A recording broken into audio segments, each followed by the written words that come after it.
So I don't have a monitor here, so I really can't see what happens at the beginning of the show. Mm-hmm. So at what point do I pop up? When the music starts and Mr. Announcer comes on? Yeah. So they see all the little panic things that I do that I'm still in the process of setting up?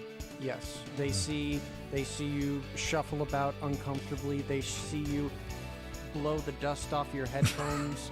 They see you put in like 2 cough drops at the same time. Oh, yeah. I don't do 2 at the same time. Yeah. Okay. All right. I don't know that.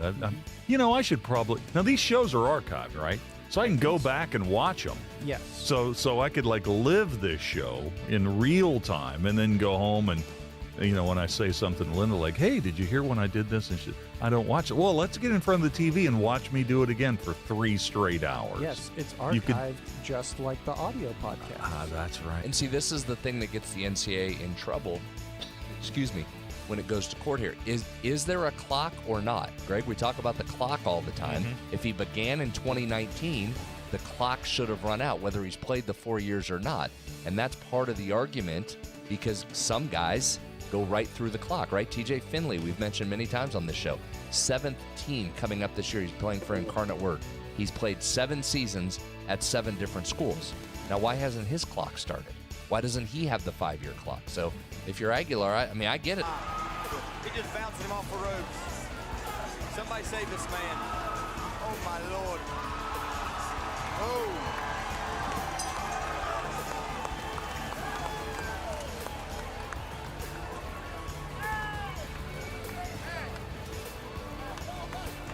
Very nice, very nice. He hit him with everything he didn't want. –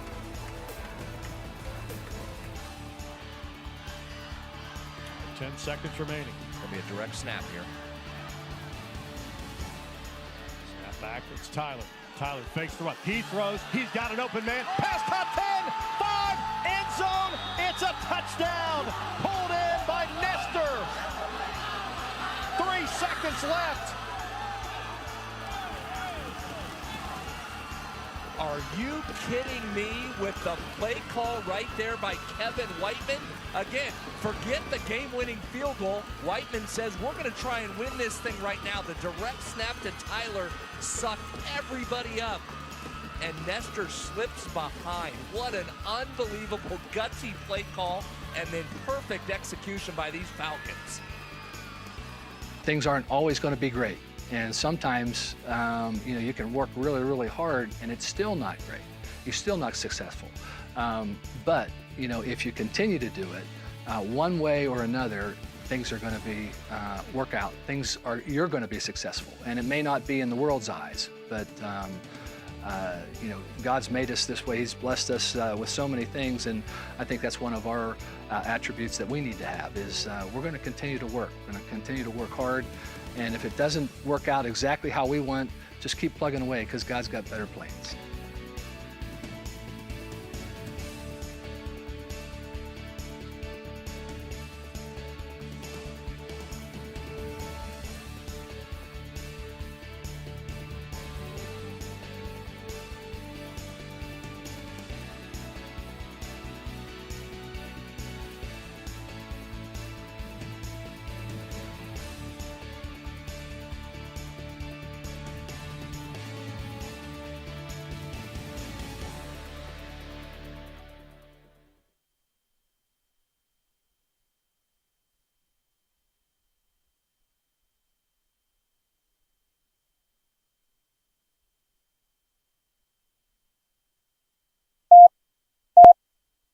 Five, 3. Red 57! Red 57! Hot, hot! I don't believe what I just saw! Bill McKenzie kicks a 38-yard field goal on the final play of the football game. 5 seconds left in the game. Do you believe in miracles? Yes! It is a great night to be a Mountaineer wherever you may be. From the home of the state's land-grant institution, inside the Health Plan Studios, in the Dale B. Miller Building in Morgantown, it's time for the state's most listened to sports talk show. This is the CityNet Statewide Sportsline. CityNet, cybersecurity experts for the digital age. And now, across the state of West Virginia and beyond, Sportsline is on the air. Sportsline for a Thursday post-game reaction from West Virginia's extremely disappointing loss at home to the Utah Utes from Wednesday night. Good evening. I'm Kyle Wiggs. Greg Hunter's here. Good evening. Good evening, Kyle. How are you? Doing well. Thanks for coming in. Sure. And the text line is open, 304-TALK-304. I'm sure many people had many thoughts about what transpired last night. Unfortunately, most of the thoughts at this point aren't good because this is a loss, Greg, I think it kills you in terms of your NCAA tournament hopes unless you really get on a run. But the larger issue is the way this team starts games and digs itself holes. There's no indication that they can play consistent enough to win 3, 4, 5, 6 games in a row, or even 4 or 5 out of 6, something like that. Get on a run that puts you on the right side of the bubble. Yeah, I mean, you've gone the last month just trading wins and losses, right? I mean, no multi-game streak in either way. And, you just weren't able to follow up the nice comeback at UCF this past weekend with one that, you feel like you should have, could have, would have won yesterday. And again, we said last night that Utah may be last in the league, but they still had skill, especially offensively. And they proved that early as they jumped out to a substantial lead over West Virginia. And then Mountaineers did what they normally do, is they made a run and made it very interesting. But you said it. You dig a hole like that, you're not getting out of all of them. They've gotten out some this year. That was when they came close to getting out of, but couldn't quite do it. So 9-0 and 18-3 at one point, and the starts and getting behind like this is just absolutely befuddling. It really is. And then when you miss as many shots as this team has, it's been 8 games since this team has had a game where it shot over 30% from 3.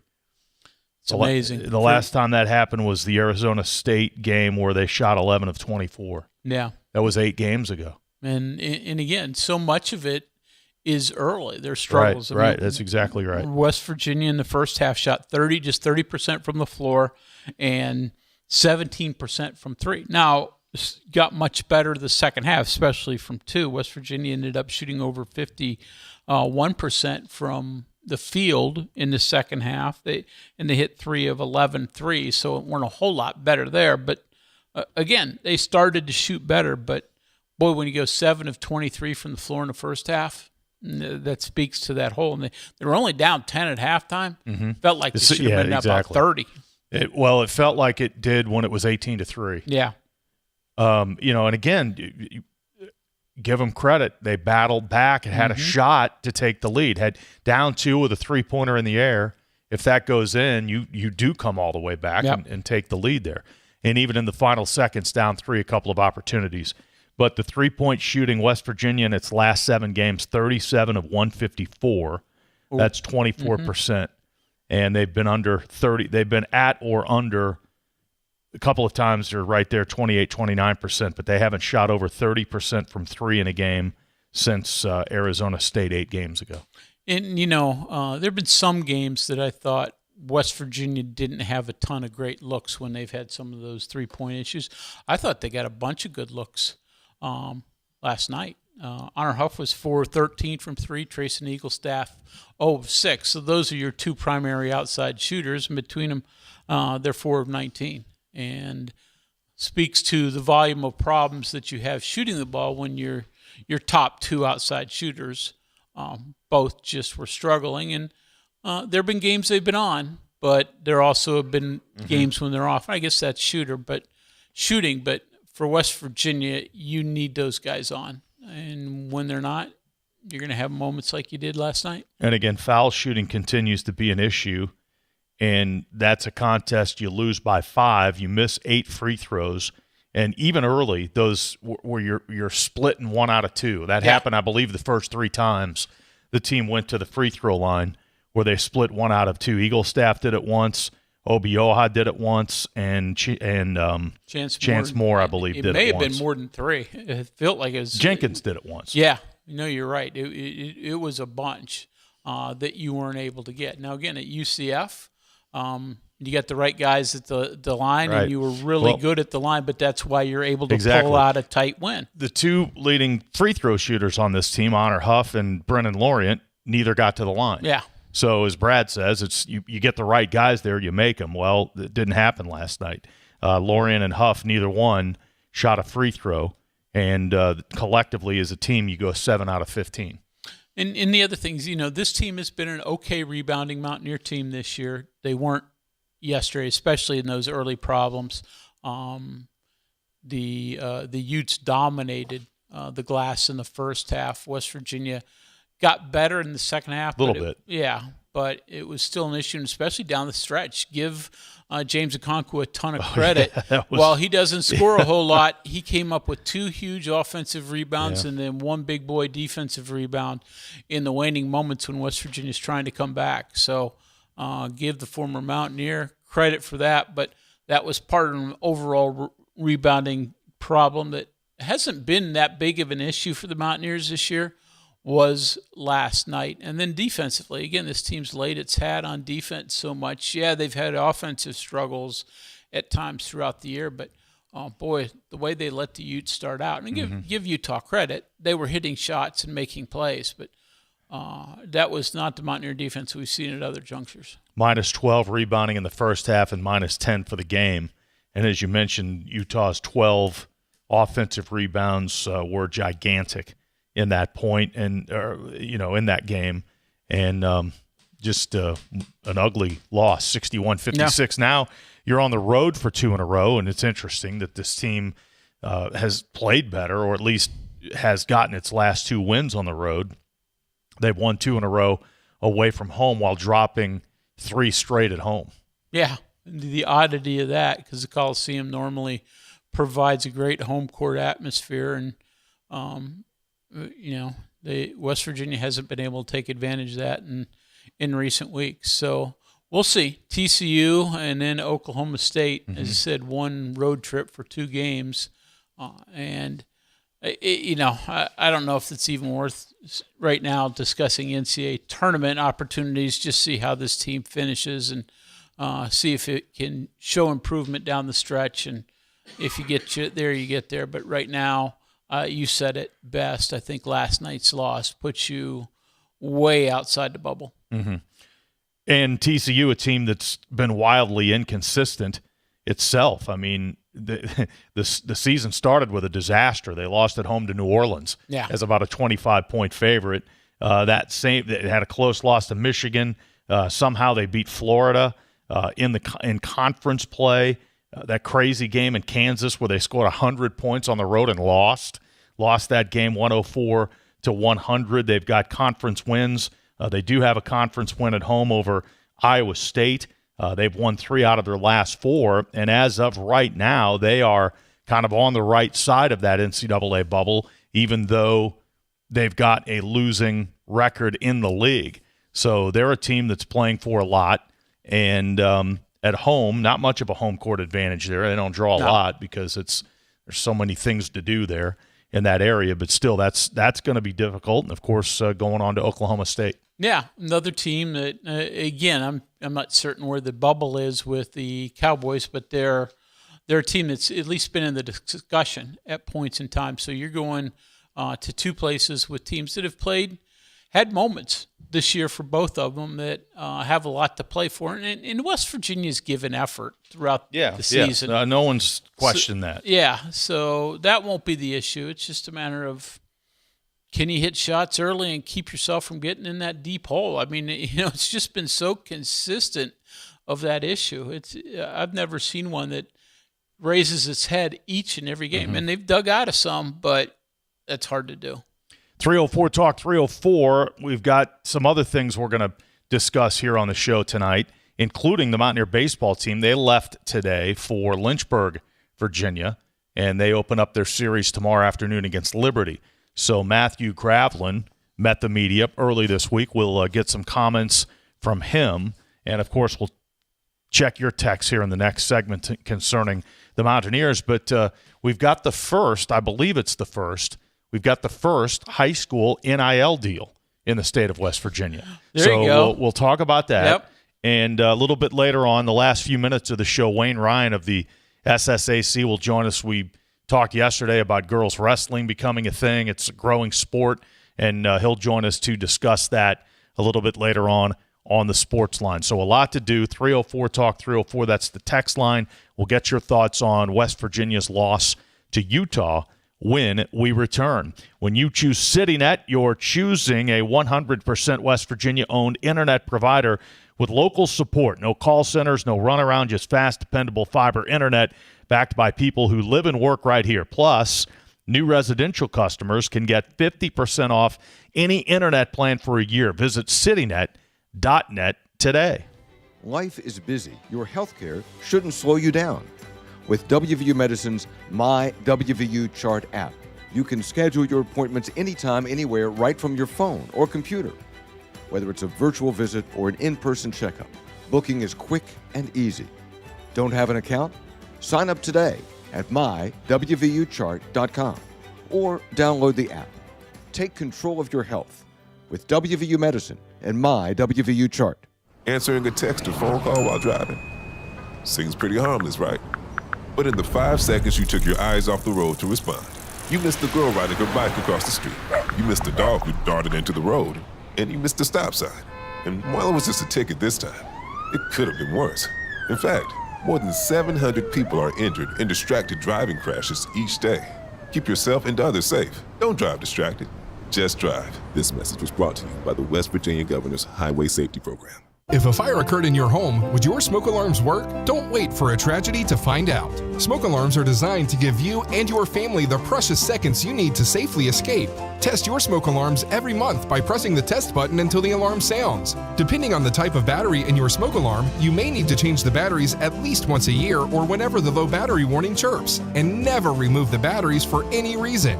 Remember, having working smoke alarms is not only a good idea, it's the law. A message from the West Virginia State Fire Marshal's Office. The Mountain State Assessment of Trends in Community Health, or MATCH, is a survey sent to 88,000 West Virginian home addresses where the information you provide can support policymakers to direct resources to help your community. If selected, you will receive the survey information and invitation in the mail. You can complete the survey online, by mail, or by phone, and you will be compensated for your time. Visit wvmatchsurvey.org for more information. Helping your community is a touchdown for West Virginia. Live from the Health Plan Studios, the CityNet statewide sports line returns in 2 minutes on Metro News, the voice of West Virginia. New year, new trucks. Start your year off with a new truck from Dan Calva Toyota World. Now lease a 2025 Tacoma for as low as $299 a month. Save over $7,500 off on select Tundras or get 2.99% for 72 months. It's your last chance to get a gas model 2025 RAV4. Don't miss out. Come experience cars you can count on year after year. Dan Calva, Toyota World in Fairmont. Shop the road. You know CityNet is West Virginia's leading technology company. Whether we're managing IT infrastructures, protecting the critical data and networks of our region's businesses, or providing fiber broadband, TV, and phone services, we are your go-to experts.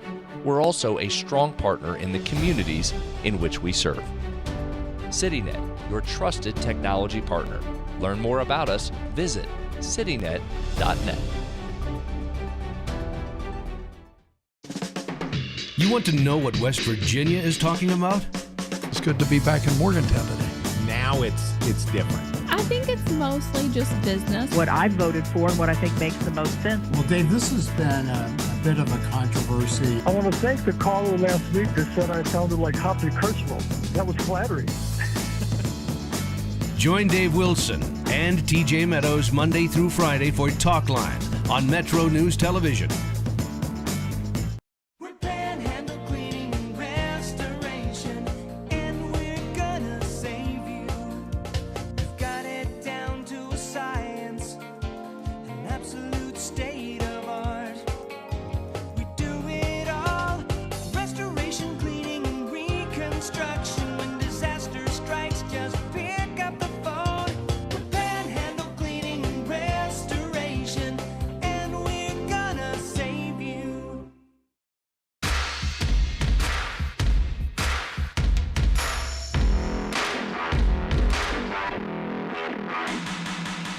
Text rolling in on the basketball loss to Utah. Coming up, Mountaineer Baseball player, catcher, Matthew Graveline, as West Virginia came off the first weekend with a sweep, and they will play 3 games at Liberty starting tomorrow afternoon. 304, Talk 304 is the text number. Texter says, while we are disappointed with last night's results, it's difficult to imagine West Virginia as an NCAA tournament team.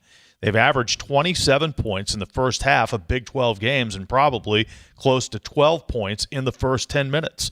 I like Coach Hodges' focus on defense, but until we can get a couple of consistent scores, we will not be able to consistently compete in the league. Well, they're competitive. It's competitive, but I see your point in the fact of trying to rise kind of from the middle. This is a top-heavy league. You've got teams that are Final Four and national championship contenders. Then you've got a lot of teams in the middle of the pack, and then you've got teams like Utah that are having trouble winning, but obviously have very, very talented players and can jump up and beat you, which we saw last night. Yeah, and I think the texture makes some good points. You look at the mentor for Ross Hodge and Grant McCaslin. Mm-hmm. He's the guy who preached defense so much, and that's what they relied on for so long. But, in recent last couple of years at Texas Tech, they've been able to get high-end offensive players as well. And unfortunately for them, one of those, JT Toppin, just got severely injured, which is going to put a real crimp into their rest of their season. But all of a sudden, they're much better offensively. But guess what? You got better offensive players. So you accentuate what your team can do, which right now for West Virginia is defense, but there are some offensive deficiencies there when it comes to consistency, and you rely on 1 or 2 players to give you most everything. But your hope is that over the course of a couple of recruiting cycles, you can start to land better and better players. We look at next year's recruiting class for West Virginia, and you think you have some of those pieces. Now, 3 high school guys, you're going to need more than that to replace all the guys, all the seniors that are departing. But you hope that's the start of it, that, okay, you can still be really good defensively, but you can start to blend in better offense. Well, you hope to keep the freshmen around. Yeah. You hope the player that's injured comes back and gets Jackson Fields, right? He gets another year. Yep, red shirt with Jackson. And then, DJ Thomas and Amir Jenkins, I think, are huge for this team. And, again, nobody's locked in with you anymore, so you can't say that they're definitely back. But I think you could certainly see the potential in those two. One thing I noticed about digging into TCU is they've got a bunch of transfers just like every other team. Their leading returning player is David Punch, who was a freshman last year, played a lot, and he's kind of emerged as their leading scorer and their leading rebounder this year. But they've got a ton of transfers. They got the best junior college player in the nation from last year, Xavier Edmonds. Jaden Pierre is a Providence transfer. Brock Harding is a shooter transferred from Iowa. They've got an Oregon State transfer, Tanner Toulson from Utah Valley. Their transfers, with the exception of Pierre, all have multiple years. Now, that's no guarantee. All these guys could leave and go play somewhere else next year too, but it's a little bit of a different, seems to be a little bit of a different philosophy to go after transfers that have multiple years. Yeah, I mean, it's great if you can keep them, right? Because all of a sudden, I mean, you look at West Virginia, their entire starting lineup, transfers that are all seniors. Wouldn't you like to have those guys back for another year? not going to, but it would be really nice to be able to keep those guys because now they understand the system better and, the competition level and all those type of things. So if you keep them, I think that's a very good idea by Jamie Dixon. We'll see. And I told you a little bit about this in the off the air. It's similar to philosophy what Rich Rodriguez is trying to do with Mountaineer football. Now, it's not all his transfers aren't multi-year eligibility left, but a lot of them are, much more so than his first class the year before. 304 Talk 304 texter says this team really doesn't deserve a slot when it comes to March Madness. Another texter says last night was not a good night to be a Mountaineer. This texter says, I'm sure everyone knows about the Elam ending, which we've seen in TBT the last several years. This texter says, I believe this team has invented the 14-14 ending. They don't seem to kick it into gear until they're down 14 with 14 minutes to go. Yeah, well, I don't know if it's always 14 to go, but and yesterday it was even down a little bit more than 14. But is it the desperation of being down that many? Like I said, basketball, everybody seemingly makes runs, but there's no doubt West Virginia, until they get down fairly significantly, at least at times, that's not until they get started. Texter says Jasper Floyd needs to take more shots. He gives up the ball too often when he's in the best position to take a shot. There were some of those yesterday that he passed up and, ultimately led to turnovers or whatever. There were some of those. I don't know if that's always the case because, he is a pass-first point guard, but sometimes you do have to be a little unselfish. Here's an interesting thought. Texter says, need to break the streak of coming out cold. I suggest we switch the pregame warm-ups to half-court 3-on-3. Winner stay and then rotate. Let the opponent go into the locker room. We stay out playing hard against each other until the national anthem. Forget rolling out the carpet. Well, it's one approach. Texter says, our style of basketball is hard to watch. The offensive time is very, very difficult to watch. And, again, it's kind of by design with the players that are in this system. 304 Talk 304. Texter says it's West Virginia's fourth coach and fourth lineup in 4 years. So I'm not one of the people who's going to go off the deep end. I do wonder if a starting lineup change is worth a shot just to shake things up. Maybe we need an energy guy like Chance Moore at the start instead of off the bench. Worth a try. To that I say yes. At this point, it's worth a try. Yeah, I understand that. I mean, your starts have been so poor. And Ross has talked about that a little bit in terms of finding something to shake it up. Now, he's not been a guy, he hasn't changed his starting lineup once all year when they've been healthy. So Brennan Lorient missed a couple of starts because he was hurt. But outside of that, same group throughout the season. And the philosophy is to get that spark from Chance Moore coming off the bench, which he does more often than not, but again, it's moot when you're down 18-3. Yeah. Yeah. So I could see that, and I'll be interested to see if there are any changes made from Ross Hodge in that regard. He's talked about trying to find something different.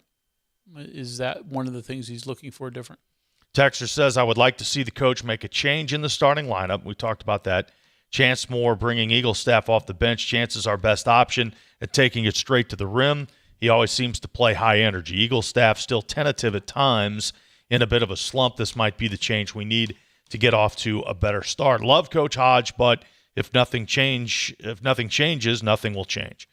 One in the camp that is not satisfied with the new coaching staff. Texter says pathetic performance at home against the last place team. This won't last if unacceptable losses like last night continue. 304 Talk 304 Texter says WVU basketball too undersized, lacks physicality to keep up with the big boys. Foul shooting a problem. What a waste of money on some of the players. The physical nature.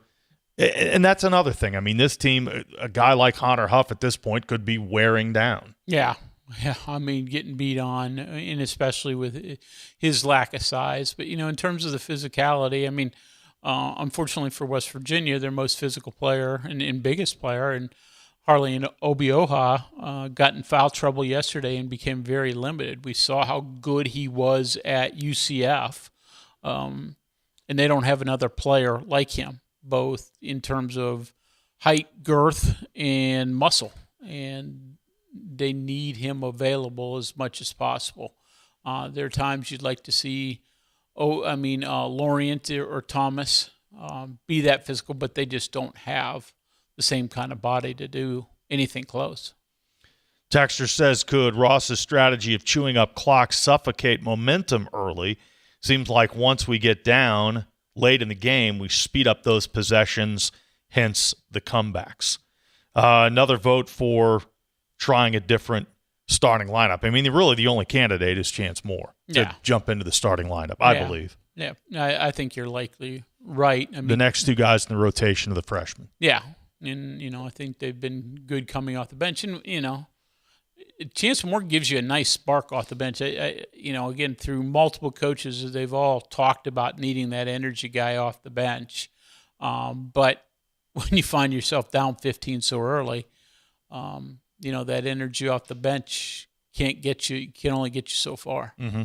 Texter says this season's men's basketball team simply a microcosm of the program the last 4 years. And yes, that is one of the big points, 4 coaches in 4 years. And this group needs time to establish some continuity and get and stack a recruiting class or two.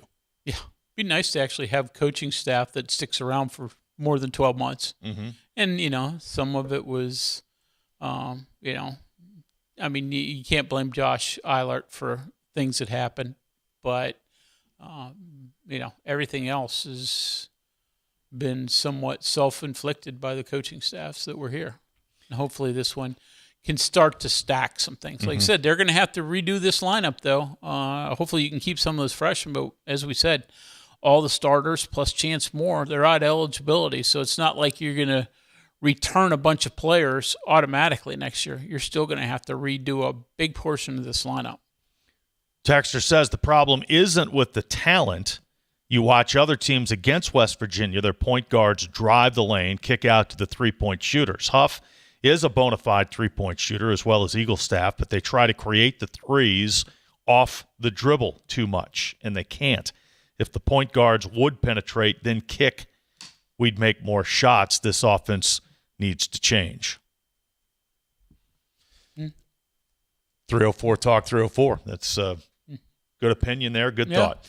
We'll take a break, and we'll check more texts. Also, a little baseball talk coming up as West Virginia's headed for Liberty this weekend. 3-game series starts tomorrow afternoon. Since 1979, the health plan has called West Virginia home. From humble beginnings, they've grown alongside West Virginia, becoming a part of its fabric. For over 4 decades, they've been here through thick and thin, supporting local families and businesses, proudly serving West Virginia for over 40 years. The health plan. If a fire occurred in your home, would your smoke alarms work? Don't wait for a tragedy to find out. Smoke alarms are designed to give you and your family the precious seconds you need to safely escape. Test your smoke alarms every month by pressing the test button until the alarm sounds. Depending on the type of battery in your smoke alarm, you may need to change the batteries at least once a year or whenever the low battery warning chirps, and never remove the batteries for any reason.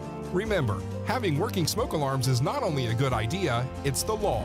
A message from the West Virginia State Fire Marshal's Office. We are there for you, to care for you at the health plan. We are here for you. At the Health Plan, we are here for you, and we have been one of the most trusted carriers for over 40 years. Headquartered right here in West Virginia, providing exceptional health coverage and local customer service.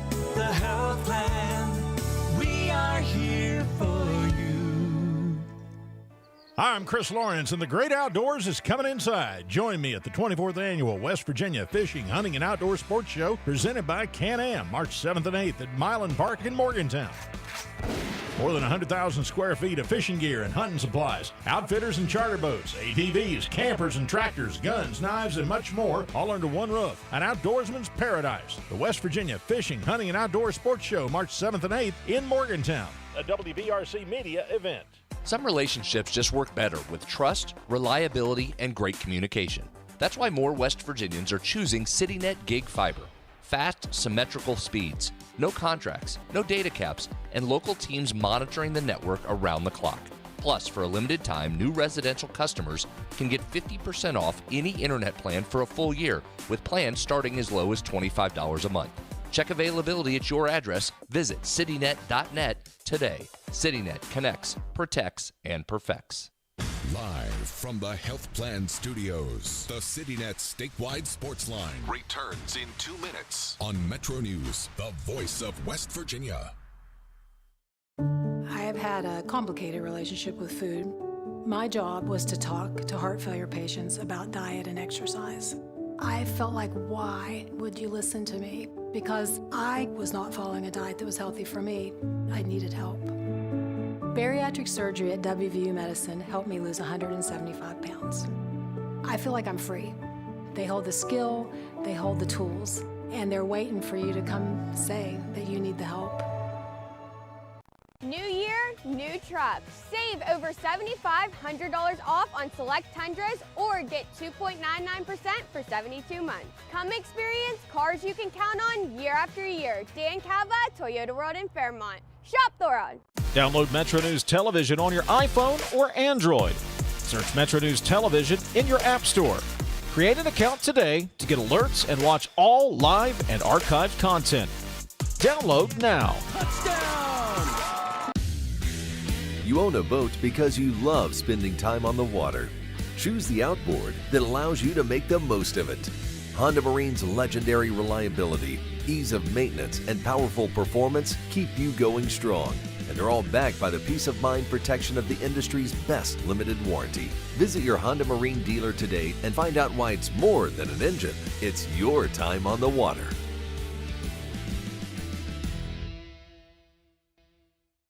Steig Wealth Enhancement Group is now Wealth Enhancement. We believe retirement starts with a plan. Saving for college starts with a plan. Your legacy starts with a plan. Do you have the right plan?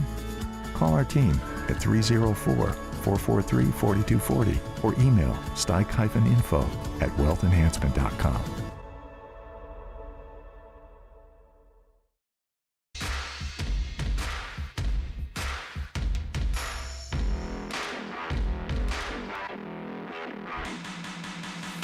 CityNet statewide sports line from inside the Health Plan Studios on this Thursday. Kyle and Greg with you. A couple more basketball texts here, and then we'll get to the comments from Matthew Graveline. Texter says, I like our players, would like to see them take a jump shot when they're open. Texter asked, did Honor get fouled on the last three-point shot attempt he took? It sure looked like it to me. LaFonso Ellis even mentioned on the broadcast that it looked like there was a foul. It looked to me like it was partially blocked, right? It was. It was blocked. Traore. Yeah. And made a nice defensive play. From, press row, I thought it was clean. Yeah, I thought it looked to me like it was a good defensive play by Traore. Texter says senior night is a non-event. Not only most players are here for a year, but most will leave town as soon as the last game is completed. Hard for fans to connect with the players. Don't have guys like Carter and Daxter kissing the court because they loved playing at WVU. It is the hard part of the modern era when guys are here for a year or such a short period of time. I like I said, Brad's gotten to know these players a lot better than I because he spends more time with them. But I've had my dealings over the course of the last 8, 9, 10 months. And I really like this group. It's a great group of guys. I'd like to have seen them here for 4 years rather than one. Right. But I think most greatly appreciate their time at West Virginia. So I'm going to give them their due on senior day. But, yeah, it is a different world. But it's not just here. It's everywhere. Mountaineer Baseball team headed for Lynchburg, Virginia. They'll play Liberty in a series starting tomorrow afternoon, and the game will be almost over by the time we're on the air. 4 o'clock first pitch, at least it's scheduled. Looked at the weather in Lynchburg. Next couple of days are supposed to be pretty good. Maybe some rain on Saturday. Sunday is supposed to get colder, well into the 30s. But hopefully West Virginia first of all, you can get the 3 games in and then continue to plug along. There's certainly a good start to the series or to the season at Georgia Southern this past weekend. Should note the Mountaineers' scheduled home opener, which would be last week, is changing. Canisius was going to come in, what was that, Tuesday? Mm-hmm. And so that game's just outright been canceled. They've added a Wednesday game against Ohio at Kendrick Family Ballpark. So I'm not sure the opponent matters a whole lot to fans, but first game at home for West Virginia now going to be next Wednesday instead of Tuesday. Let's hear from Matthew Graveline, West Virginia's top run producer in the season opening sweep against Georgia Southern. Hit a couple of home runs, drove in 7 in the 3 games, and Matthew Graveline caught the first 2 games of the series, played the outfield for the other, and he talked about being able to catch and keep his hitting up, catching and hitting. Yeah, obviously that's the goal, the end goal, to play professionally, and preferably as a catcher. As far as the offense goes and how it impacts, how catching impacts my offense, I like to look at it as 2 different parts of my game where, when I go out on defense, whether I had a good or bad at bat, just forget about it and focus on catching the pitcher and helping the defense, because as a catcher, you kind of have to command the defense at all times and have a be pretty level-headed back there. Can't get too high, can't get too low.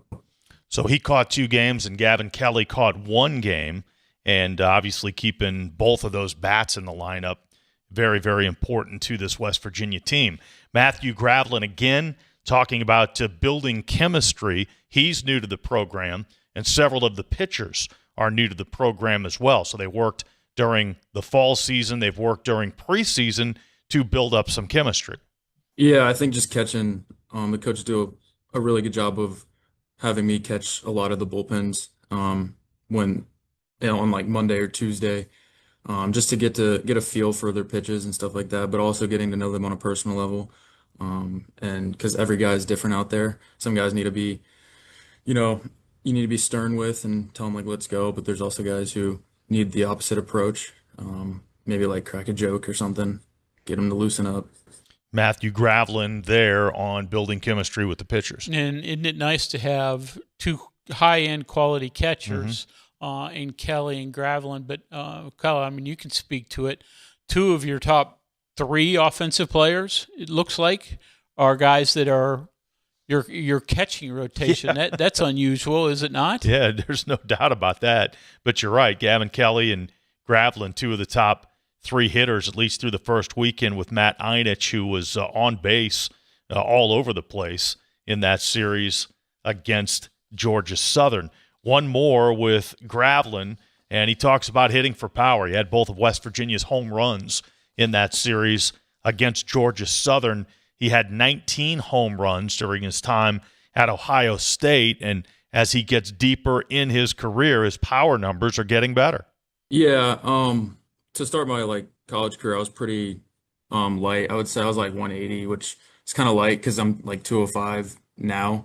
And so I think just putting on strength and putting on weight, like good muscle weight, I think that translates to more power in the game. And I feel like a strong part of my game is bat speed. I think I have pretty good bat speed, and those 2 combined, I think, just equal a lot of power. And I think just it kind of showcased throughout the end of my college career, or like the later part of my college career.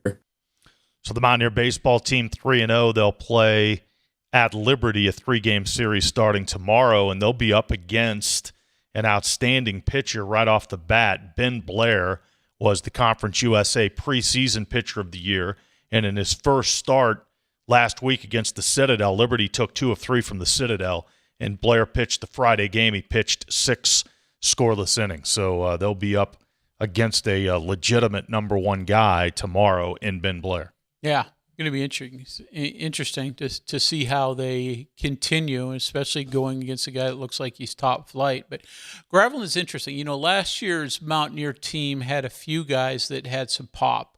Grant Hussey's of the world, and some of those were power. So far, it looks like Graveline's the one guy that's got, consistent home run ability for the Mountaineers. Others may get it occasionally, but, and it's too early to make any definitive statements, but he's the one guy that can give you some home run power, and I think that's going to be certainly crucial as you move forward. We mentioned early in the show, and WVSSAC Executive Director Wayne Ryan joins us on the program. And Wayne, good evening. Thanks for coming on. We appreciate it. Absolutely. Good to be with you. We brought you on to talk primarily about this girls wrestling thing, but news surfaced today that the state of West Virginia has an NIL partnership it has its first NIL high school athlete. I believe it's the first. We'll have you clear that up. But Kaylee Kellogg of Morgantown High, she's a junior this year, unfortunately injured and not playing this season, but she'll be back for her senior season next year. Kaylee Kellogg and Vision Homes, a residential new home building company, they have an NIL partnership. And I'll read part of this release here. The partnership highlights a shared commitment to community growth, strong values, and building foundations for the future, both in athletics and in the process of land development and home ownership. So with this NIL agreement, Kaylee Kellogg will serve as a community brand ambassador for Vision Homes. And as far as I know, that's West Virginia's first high school NIL deal. Is that correct? As far as we know, that is correct. Yes, she would be the first one. Obviously, she's got a recognizable name that stands in and of itself, separate from Morgantown High School or her basketball abilities, and her face is probably recognizable because of her name. So that is correct. As far as we know, that is our first athlete to have an NIL. So Wayne, the rules behind that, we know that it's now permissible, and that's relatively recent. But do they have to notify the SSAC? Are there rules behind this about what they can do and what they can't do? There are definitely rules behind what they can and can't do. I mean, they can't have any ties, any mentions to their school. In her case, Morgantown High. They can't have any mentions to her basketball abilities. It has to be totally based on her name, her image, and her likeness. And again, her name is known. You can figure that out. So they did do it correctly. They did vet it through the proper sources, and so it is, to the best of our knowledge, the first NIL in the state of West Virginia. Yes. Well, one more thing on this, and we'll move on. But obviously, the SSAC opened the door to this a few months back, I guess during the summer, and West Virginia is one of, I believe, 44 states that have this opportunity available for their high school athletes. Correct. We weren't early to the party. We were kind of late. There were 43 other states, high school associations that had it in place. We felt it was important to get in place because we didn't want our players to do anything in today's age and marketing and everything, and all the businesses that try to get involved. We didn't want our high school athletes to put their eligibility in jeopardy or the school team's eligibility in jeopardy. So we put the policy in place to be preventive and helpful in that situation. Well, very good. Girls wrestling, let's get into this. Over 300 student athletes representing 86 schools this year competing in girls wrestling. So now it will be sanctioned by the SSAC with regional events and a state championship tournament, right?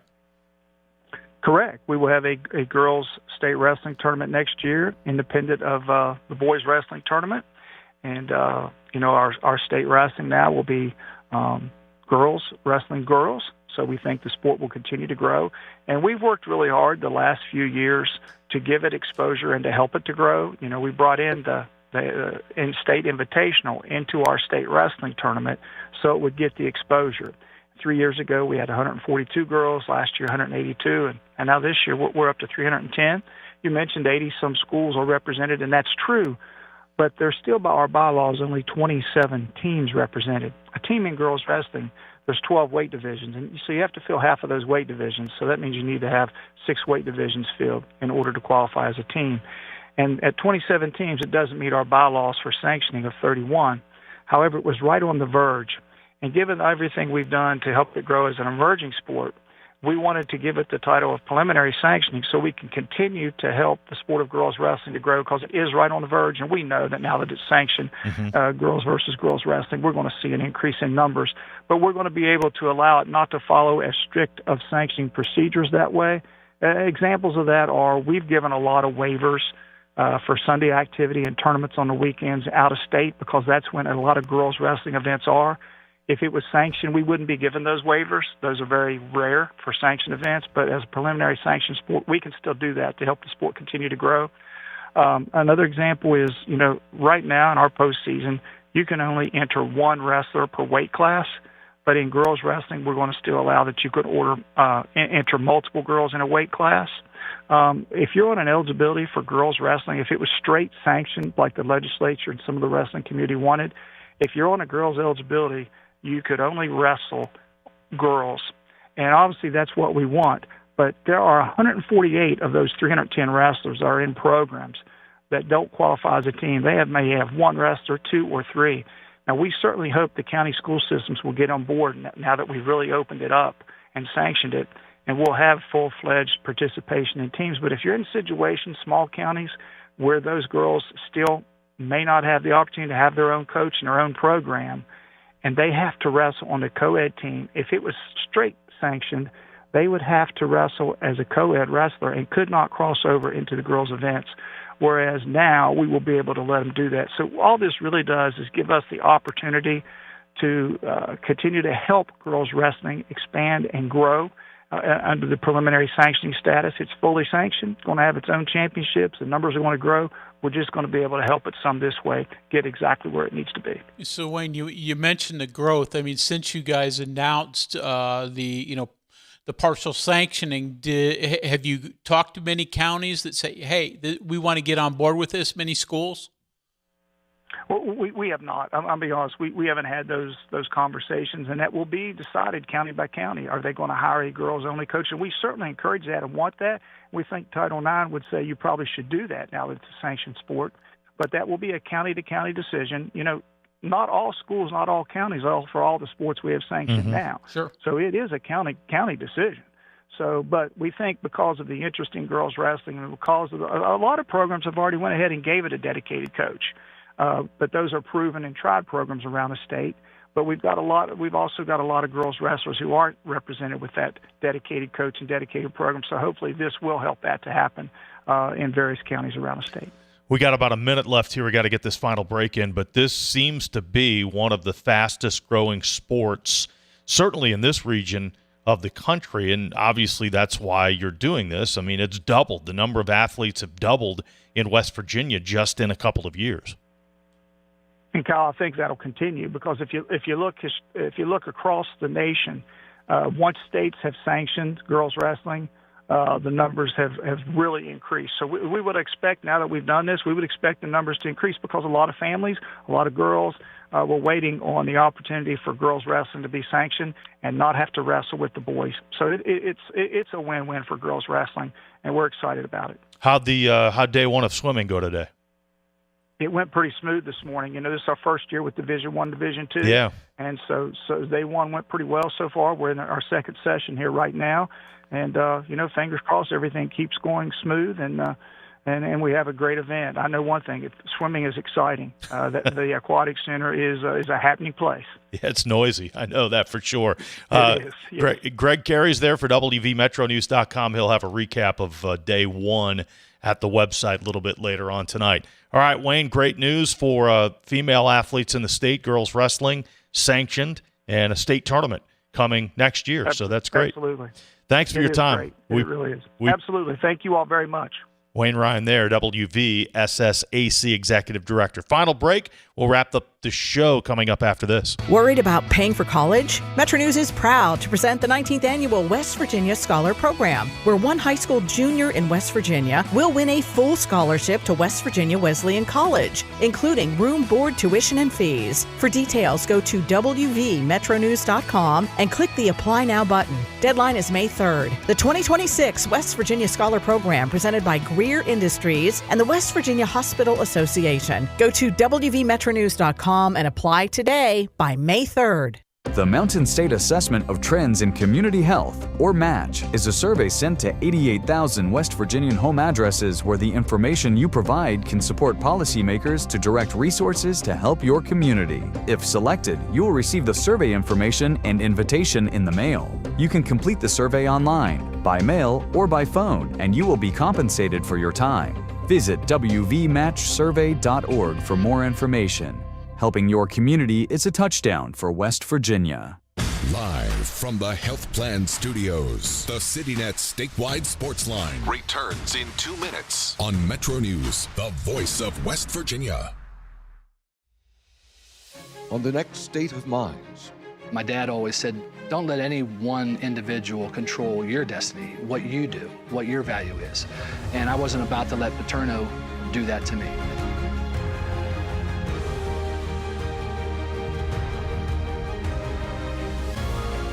I mean, it was just a phenomenal time, my first game, and to be accepted as a Mountaineer.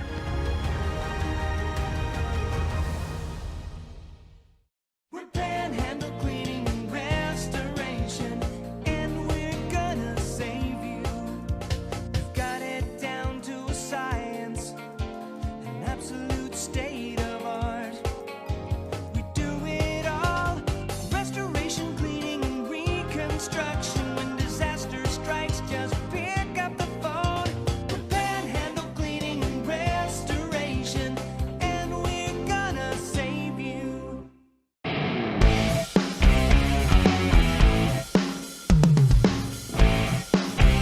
The conversation starts long before the game. 3 guys before the game.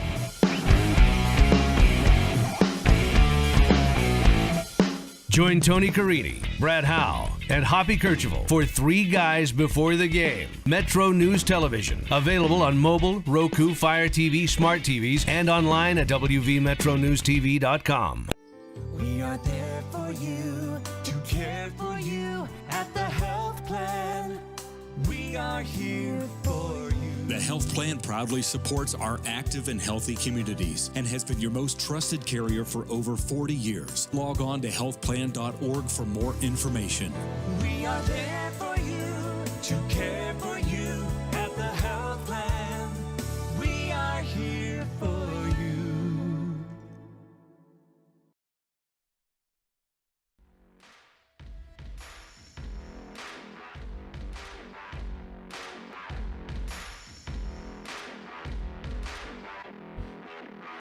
Music is on. We're almost completely out of time. That was a quick show. Good show. Very good stuff. A lot of listener input tonight. We appreciate that. We hope you'll join us tomorrow night. Tomorrow night we'll get a in-depth TCU preview. Brian Estrich, the play-by-play voice of the TCU Horned Frogs, scheduled to join us tomorrow night. Greg, we'll talk to you then. See you then. That is the CityNet statewide sports line. Thanks for listening and watching, and join us again tomorrow night.